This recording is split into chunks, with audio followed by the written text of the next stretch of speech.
I'm glad that you guys can join me for another episode. We are up to episode 156.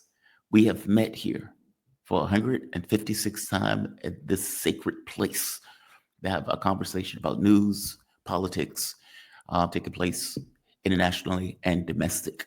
There is a lot of big news, actually. And in some of the big news, I have to start at what is taking place in Istanbul. So we have the first images out of Istanbul that are showing. I will show this. I'll show this. Some of the first images that are out. Istanbul airport. Zelensky waiting, calling for Putin. Calling for Putin. Putin. Looking for Putin. Looking for Putin. Well, of course, Putin is not showing up because Putin never said he was going to show up. It is a negotiation, just like the first Istanbul agreements. Putin wasn't there in the first Istanbul agreements. Oftentimes, you have delegations going to locations. What is happening is a propaganda diplomatic war. And what I mean by that is you have the European leaders coming together on Victory Day saying, we demand a 30-day ceasefire unconditionally. Okay, well, this was never going to be accepted. I would imagine every losing side in a conflict that is getting crushed, that is losing manpower, would want, on some level, a breather in that. Imagine a boxing match where the boxer is getting beat up and he's trying to just hold. He's just trying to hold out. And finally, the bell rings and he goes to his corner. He's like,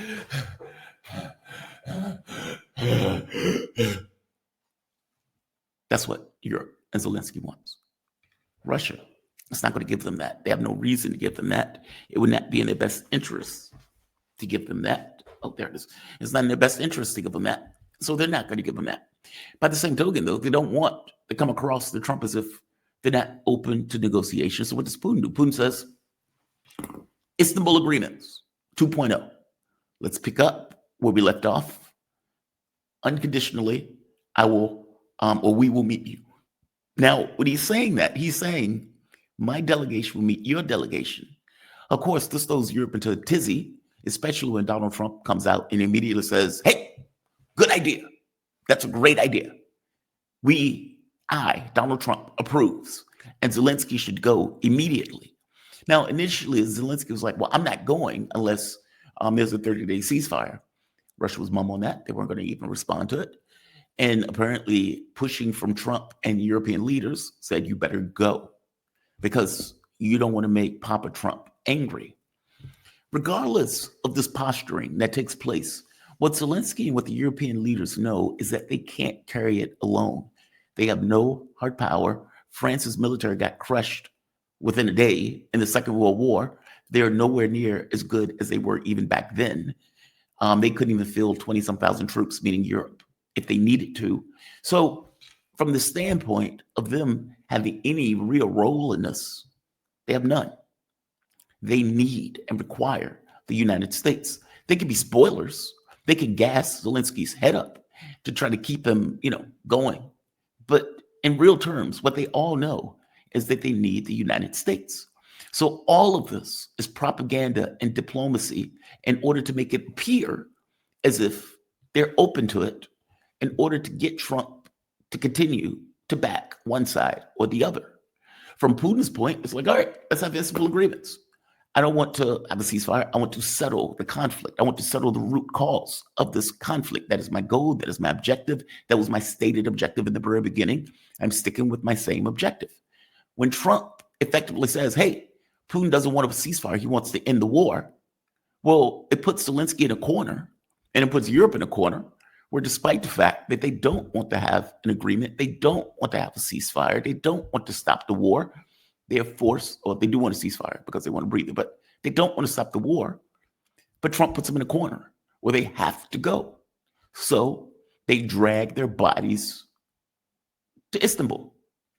Now, the catch becomes, is anything going to come of these agreements, of the Istanbul talks? No, because the talks has nothing to do with real negotiations. Each side has their own rationale for being there. Zelensky is there because he's forced to be there. What he wants is a breather. What he doesn't want is to end the war. So he needs to make it at the very least appear to Donald Trump that he's opened the talks so Donald Trump won't just say, I'm done, I'm walking. Done. They're not serious. They're horrible people. We're walking. That is what Europe and what Zelensky is terrified of. And so Zelensky drags his body there. He bitches and moans and complains. Well, I want to talk to Putin face to face. Nobody said you were going to talk to Putin face to face. And so now he's there, apparently throwing a hissy fit, where instead of negotiations taking place in the morning like they were supposed to, they get pushed to the evening because Erdogan apparently has to talk to Zelensky like a child to get him and his team to negotiate. Russia didn't even send Lavrov. They sent head of the GRU. They sent the guy who was there before. They sent an entire team. And the reality of it is, from their point of view, we don't believe you're going to negotiate because we don't believe you really want to end the war. What we want is to know whether there's any room, any concessions, any ability to talk or not. Because from the Russian position, what they probably, I would imagine, I'm not there, but I would imagine rationally, considering Zelensky's behavior and actions, considering European leaders' behaviors and actions, what they know is Ukraine is losing on the battlefield badly. They're getting their people killed left and right. They have very little ability to defend at this point, meaning when we're pushing, we're continuously pushing. We have another army in reserve. We have another army that we built on the border of Finland. They are dragging 1,000 people a month off the street in order to press gang into a military where we have 30,000 people volunteering to join the military because of the benefits and people like a winning side. They can't keep this up. This is unsustainable. But just because they're on their feet, they believe that they can keep going. So what we need to do is continuously shoot one Ukrainian in the face, day in after day out, day in after day out, killing one Nazi at a time, until finally you get to the point where the Ukrainian military is weak enough, where it's about to collapse, and where they are either going to collapse, meaning it all falls apart, whether there's political turmoil because it falls apart, or whether there's an assessment of, okay, we need to come to terms because Russia is going to keep moving inexorably westward. Now, Europe doesn't care about Ukraine. I disagree with Macaris on this. Macaris thinks that Europe is getting bad information. I don't think they're getting bad information at all. I think they're getting accurate information. They see it, they're just lying, just like our leaders lie. And in that process of lying, they understand that the Ukrainian military at some point is going to collapse.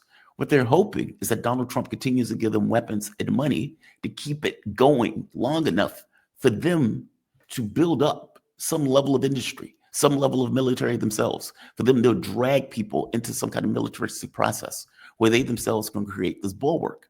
And by the way, I suspect that's even Donald Trump's angle on some level, at the very least, not necessarily in context of the war, but in the context of having Europe to build up the military since the 5% expansion in NATO.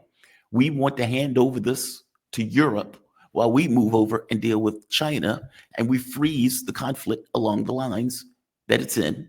We allow Europe to come into Ukraine. We'll basically a de facto NATO, and that's what we want from the U.S. perspective. Okay, well, you're not going to get that. You're decisively not going to get that. My point is that from the European perspective, though, the reason that they're pushing Ukraine to keep going is not because they think Ukraine is winning or doing better, or even, I don't even believe that they believe Ukraine is even holding the line on some level. They can obviously see the battlefield moving inexorably westward. You only have to look at a map. No, what they need is for them to stay up just long enough and give us time. It's like a military maneuver, right? We need to get our men out. Okay. But in order to get our men out, we need somebody to stand there and fight, knowing it's a suicide mission while we get our other people out. Yes, the 10 men who are standing here are going to die, but the 200 men are going to survive because they're going to be able to get out alive while these 10 men hold the ground. The 10 men that we're talking about here is Ukraine. We want Ukrainians to fight and die to the last. Ukrainians. Europe doesn't care about their lives any more than America cares about European lives. And in the same way that America is willing to feed Europe to the wood chipper of the Russian military, Europe is willing to feed Ukraine to the wood chipper of the Russian military while it believes it's going to build up something. Here's the catch. I think they're wrong. Not morally, yeah, morally, ethically, all that stuff, but they've been morally, ethically dubious forever. No. Politically, that requires stability to do that. Vladimir Putin has an 80% approval rating. He's stable. The economy, stable. The European economies are not stable. Those European economies have been falling apart. They've been deindustrialized. And on top of being deindustrialized, they're in massive debt.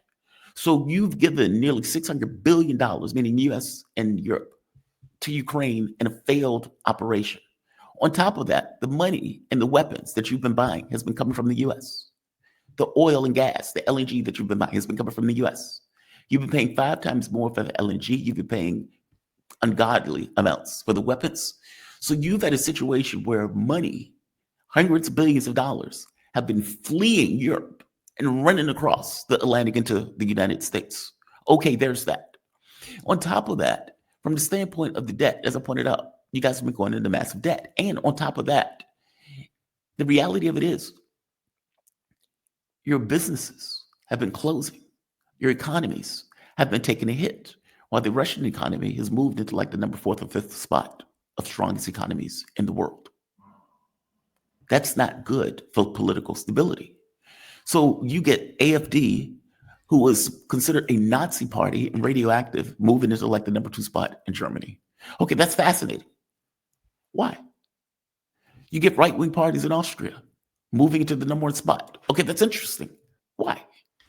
You get Marine Le Pen's party, National Rally, that was, again, radioactive at one point, literally winning the first round of the race with all sorts of horse trading necessary in order to keep it from winning outright. That's interesting. Why?